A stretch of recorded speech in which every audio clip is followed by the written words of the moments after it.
A corset is measured in inches, relating to the waist measurement. If a corset is size 26, the waist of the corset will measure 26 inches when the back is fully closed. For waist reduction, you'll need to choose a steel-boned corset that's 4 inches smaller than your natural waist.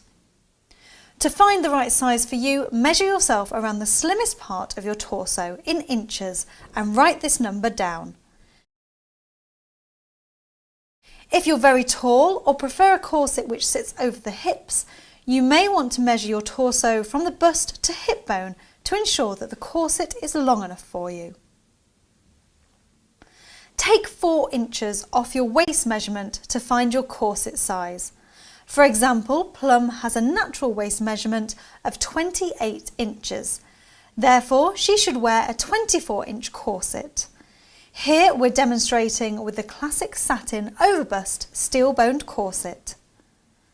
One of the biggest mistakes people make when trying on a corset for the first time is trying to do it all themselves. If you're not used to lacing yourself into things, you're likely to get into a tangled mess and could even warp the shape of the corset. So get a friend or partner involved. Step 1 is to check the lacing. All Love Honey's corsets should arrive pre-laced, but you should still check that it's laced correctly. Before you try to put it on, most corsets, like this one, are laced using continuous lace with 2 loops at the waist for tightening. Next, you need to loosen the laces. As the corset is smaller than you, you'll need to loosen the laces to fit into it. This is done in the same way as loosening the laces on shoes or boots. Start from the middle and gently pull the lacing loops open, one crisscross at a time, trying to keep it as even as possible.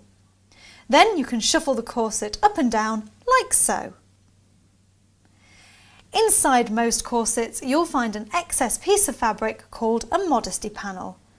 This stops your skin from showing through the lace at back during wear. For the purpose of this video, we're going to show you how to lace a corset with the modesty panel showing. For overbust corsets, lean forward slightly and wrap the corset around your body.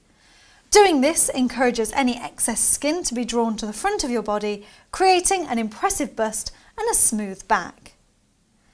Get the corset into position and close the busk one hook and eye at a time, making sure the busk is centered at the front of your body. Straighten the modesty panel so that the top sits horizontally flush at the top and bottom. Now it's time to start lacing. Start at the bottom and slowly tighten the loops one by one towards your waist. Once you reach the waist, do the same from the top. Continue tightening for as long as you feel comfortable, and remember to keep adjusting your modesty panel to keep it straight and smooth. Now is a good time to take a break. Your new corset will warm and mould to your shape over time, so when you're lacing a new corset for the first time, it's wise to give yourself a break once it starts to feel tight around your body. Tie the back lacing off at the waist just as you would with shoelaces and give your corset around about half an hour to warm to your body. You should feel it become progressively more comfortable. After 30 minutes have passed, it's time to finish lacing. You should find it easier to take the waist in further after the corset has had a chance to warm to your body. Pull the laces to a tightness that you're comfortable with, being careful not to over-tighten, and then tie into a bow at the back. Be sure not to knot it or you'll have trouble getting back out again. For more dramatic tight lacing, this is your opportunity to give a few last tugs for extra waist reduction. You can then tie the laces tightly to prevent any shifting. When you come to remove your corset, it's very important that you remember to loosen the lacing before you undo the front to avoid bending and damaging the busk.